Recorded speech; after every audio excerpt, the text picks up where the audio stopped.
Hi everybody, welcome back to Marriage Mondays. Thank you so much for tuning in. You guys have been so amazing tuning in and watching live and interacting. And man, we truly appreciate you. Keep doing that. Comment, share the videos, and let everybody who can get this message get it. And you never know, you'll be playing your part in helping somebody's relationship and impacting our society for the best. My name is Emmanuel Gashanja. I am the founder of iVow. iVow is an organization that fights for the sanctity of the family unit and especially marriages within society. And we seek to equip couples with the tools for them to be able to have strong, to have healthy, and to have thriving and lasting marriages. So that's who we are, and I'm excited to be coming to you today.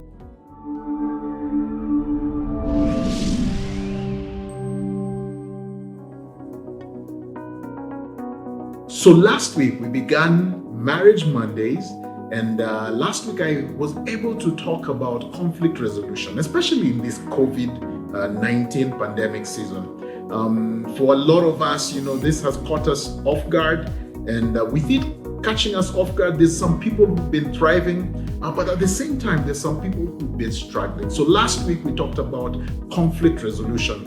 For that video, please go to the YouTube channel, Mavuno Church ORG channel, YouTube channel, and look for that video. It's Marriage Mondays, so that you can learn how to engage with each other during this season. So today we are going to continue with this whole conversation. So today I want to carry on from where I left last week, but today I'll take a different angle.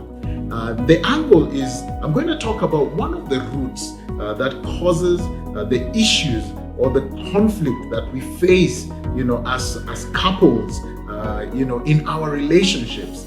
And this I learned, through listening to others speak about it, but also reading through the Bible. And in some ways, I have seen it quite a bit. Lots very prevalent in a lot of the marriage counseling that I have an opportunity to do.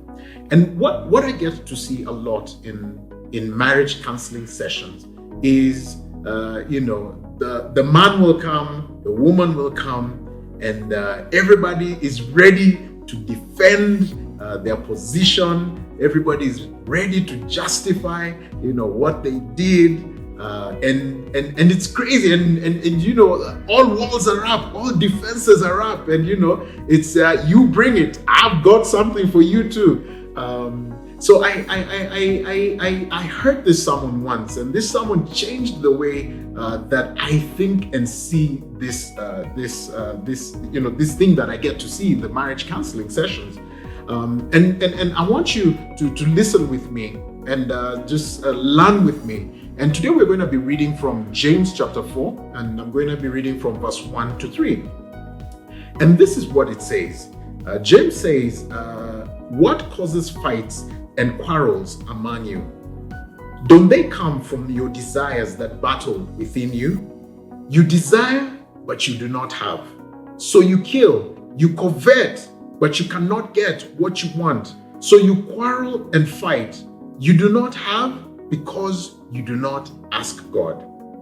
When you ask, you do not receive because you ask with wrong motives, that you may spend what you get on your pleasures. Whoa, guys, that is like deep on so many levels. I'll never forget the first time I read this in light of relationships.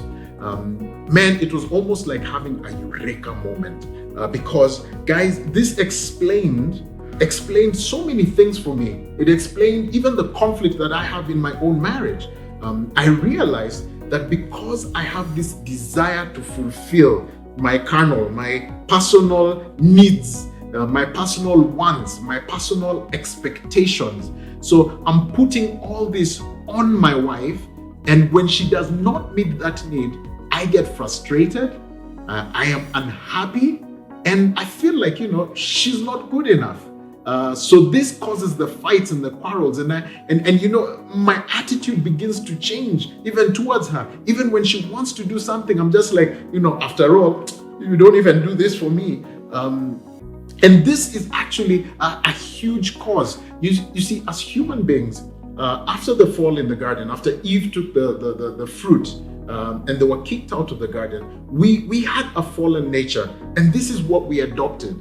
And as the days have progressed, we've become such an individualistic society where we think constantly about the self. It's about me. What is in it for me? We're not trained to think about others. We're trained to think about me, protect me, ensure I progress. And within the marriage unit, this does not really work. It's supposed to be us thinking about each other so that the unit can progress. Because, like they say, a chain is only as strong as its weakest link. So it's important to lift each other. So one of the things that I have seen, or James says right here, is, and I like what he says in verse 3, and this is actually like God talking to man. He says, when you ask, you do not receive, because you ask with wrong motives, that you may spend what you get on your pleasures. Guys, this is so true about me. I can speak for my wife. It's so true about her, but it's so true about very many couples that, I get the opportunity and the honor to, be in counseling with. So then what is somebody supposed to do in a case like this? Here's what Paul says in Philippians, and this is also a very powerful and one of my favorite scriptures that I really enjoy.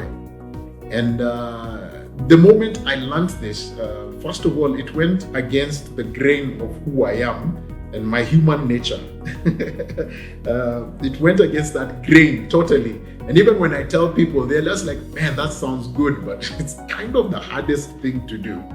And this is what it says. I'm reading from verse 3.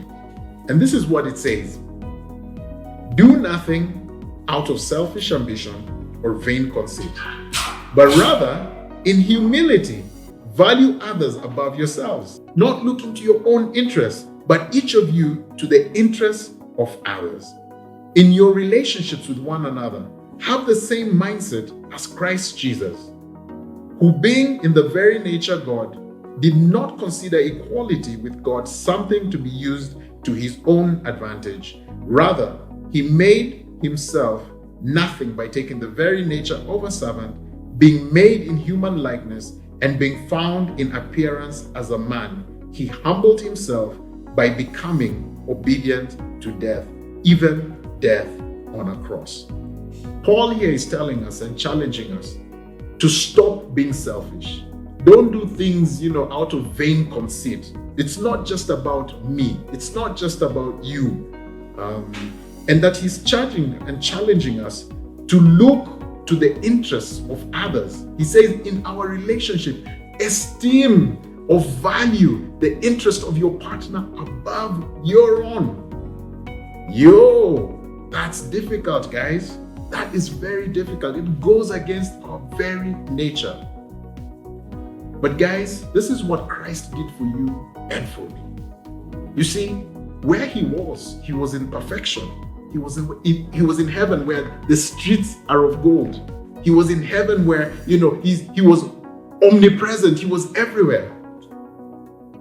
But because he desired to reconcile you, he desired to reconcile me back to him, he sacrificed and he esteemed your interest to become righteous, your interest to become whole, your interest to be restored to your original setting, which is a setting of dominion over God's kingdom, or God's creation. Guys, this is the posture that we are to take within our relationships. Let me tell you, the moment I began esteeming and thinking of my wife's interests, she began to respond very differently to me. she was more warm, she was more receiving. In fact, I realized and I noticed that she was looking towards my own interests.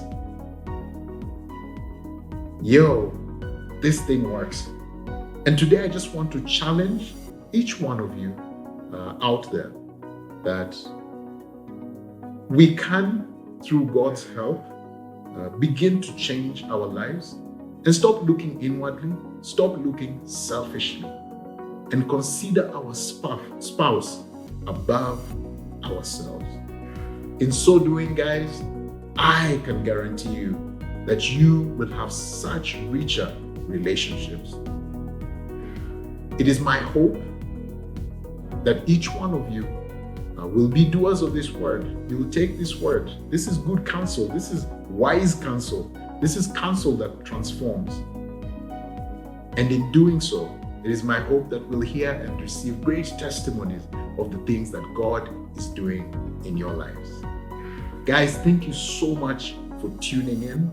Again, my name is Emmanuel Gashanja. I am the founder of iVow.